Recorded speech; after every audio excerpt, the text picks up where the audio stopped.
अस्सलाम वालेकुम। उम्मीद है आप सब खैरियत से होंगे। जैसे कि आप जानते हैं कि हमने 9th क्लास से ग्रेड 9 की एक सीरीज़ स्टार्ट की हुई है इंग्लिश की और हमारा यूनिट 9 चल रहा है, जिसका title all is not lost, सब कुछ रहेगा नहीं गया है, सब कुछ ज़ाया नहीं हुआ है।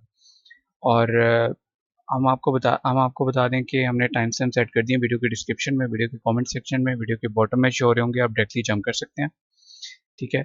और पैराग्राफ नंबर 5 है जो आज हमने पढ़ना है, लेकिन इससे पहले मैं आपको ये रिक्वेस्ट करूँगा कि आप एक दफ़ा जो है ना इसका स्क्रीनशॉट ले लें, ये वर्ड्स मीनिंग का, और ताकि हम इसे अच्छे तरीके से याद कर सकें, ठीक है। और ये मैं आपको बता दूं कि ये एडीवी का मतलब होता है एडवर्ब, एडीजे का मतलब है एडजेक्टिव, एन का मतलब है नाउन, बी का मतलब है वर्ब। ये वर्ड्स दिए हुए हैं, इन वर्ड्स के अंग्रेजी में मुतरादिफ अल्फाज दिए हुए हैं, इनके एक जैसे अल्फाज, और इन वर्ड्स के उर्दू में मतलब दिए हुए हैं, ठीक है। तो इसे स्टार्ट कर लेते हैं। क्लोजली, मिनटली, इंटेंसली, नहायत करीब से, अटर, कंप्लीट, एब्सोलूट, बिल्कुल, मुकम्मल,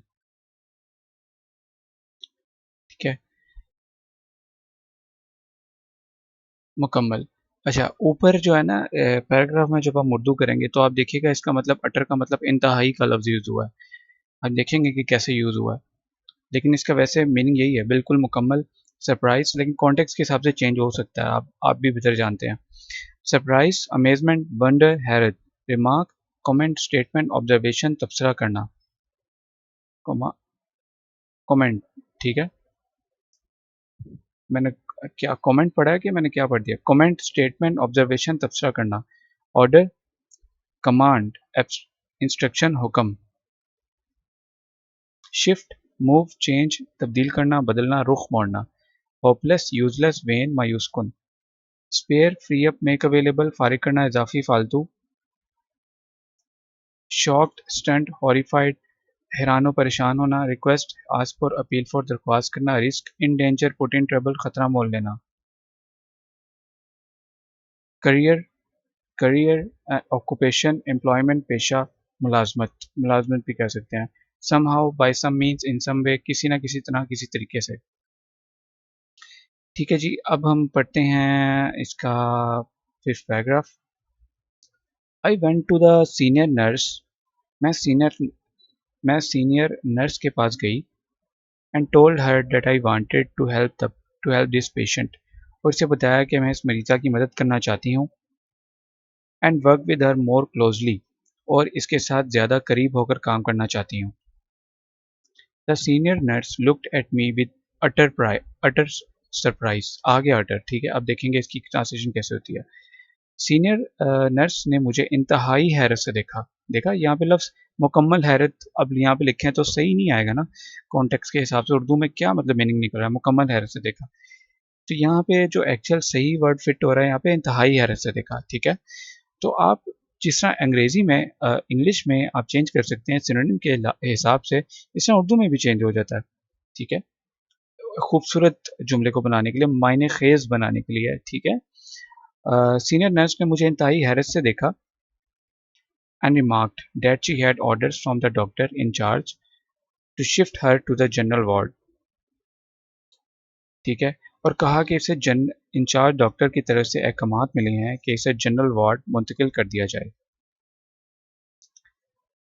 the doctors thought that she was a hopeless case, डॉक्टरों का ख्याल था कि वो एक लाइलाज केस है। अच्छा, ला ये अरबी वाला लिखा है, आपने दूसरा वाला ला लिखना है, लाम अलिफ, जो उर्दू में जैसे लिखते हैं, ठीक है। लाइलाज केस है, and the bed must be spared for other patients, और बिस्तर दूसरे मरीजों के लिए खाली करना चाहिए, खाली किया जाना चाहिए या खाली करना चाहिए, ठीक है। I was shock to hear this, ये सुनकर मुझे सदमा हुआ। The patient family also requested me to help them fight the case, मरीजा की अहल खाना ने भी मुझसे दरख्वास्त की कि इस सूरत हाल से नबरदाजमा होने के लिए इनकी मदद करूं। फाइट, नबरदाजमा, ठीक है। Something needed to be done, कुछ ना कुछ करना ज़रूरी था।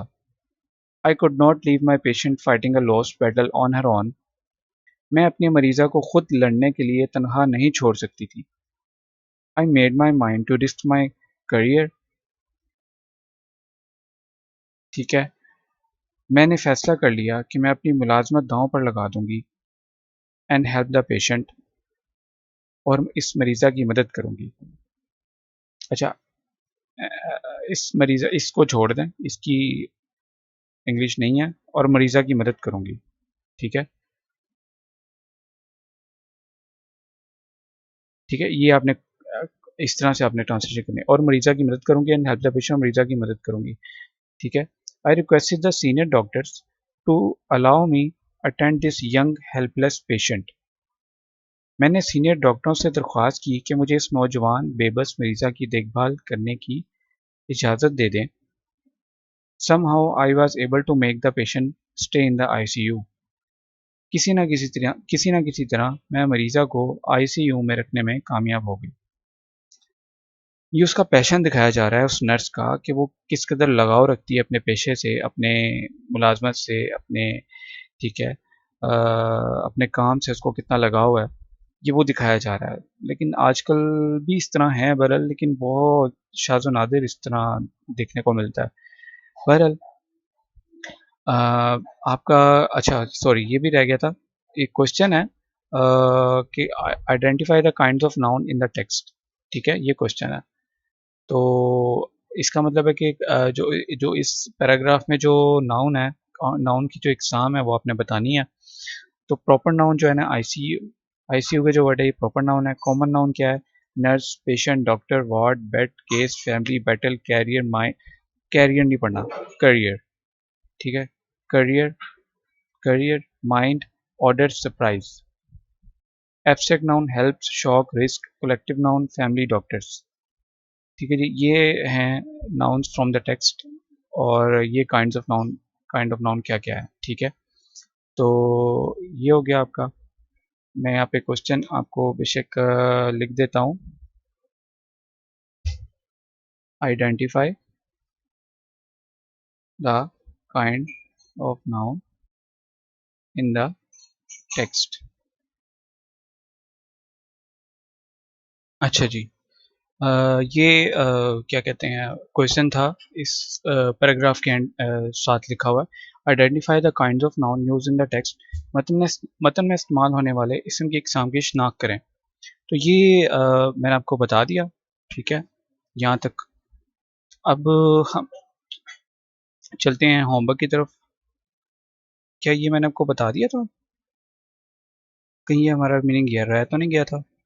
Somehow, by some means, in some way, किसी ना किसी तरह, किसी तरीके से, स्टे, रिमेन, कंटिन्यू, रिजाइड, कायम रहना, ठहरना, ठीक है। अच्छा, आपने कल का होमवर्क किया था तो भी बताएं, नहीं किया तो भी बताएं काइंडली। और आज का होमवर्क यह है कि आपने मीनिंग्स याद करने, उसके बाद आपने सिनोनिम्स याद करने, उसके बाद आपने इसकी ज़बानी ट्रांसलेशन करनी है। फिर एक दफ़ा आपने उसकी ट्रांसलेशन लिखनी है इंग्लिश टेक्स्ट को देखकर। फिर आपने चेक करना, उसकी मिस्टेक निकालनी है। फिर एक दफ़ा और आपने और ट्रांसलेशन लिखनी है, फिर इंशाल्लाह आपको भूलेगा नहीं। मेन जो है ना, जिसे मैं आपको बोलूँ कि रीड की जो है वो मीनिंग और सिनोनिम्स हैं, इनको आप याद कर लें, ठीक है। सिनोनिम्स जो हैं वो आप जानते हैं कि हमें पेपर्स में भी आते हैं, लेकिन मैं अक्सर कहा करता हूँ कि ये आपको सिर्फ पेपर्स के घर से याद नहीं करने, बल्कि अपने उसके लिए भी याद करना है, ताकि आपके अंग्रेज़ी जो रोज़मर्रा की इसमें भी आपके काम आए, ठीक है। बाकी अपना बहुत ज़रा ख्याल रखें। कोई भी क्वेश्चन हुआ तो ज़रूर पूछिएगा। बहुत शुक्रिया। अल्लाह हाफ़िज़।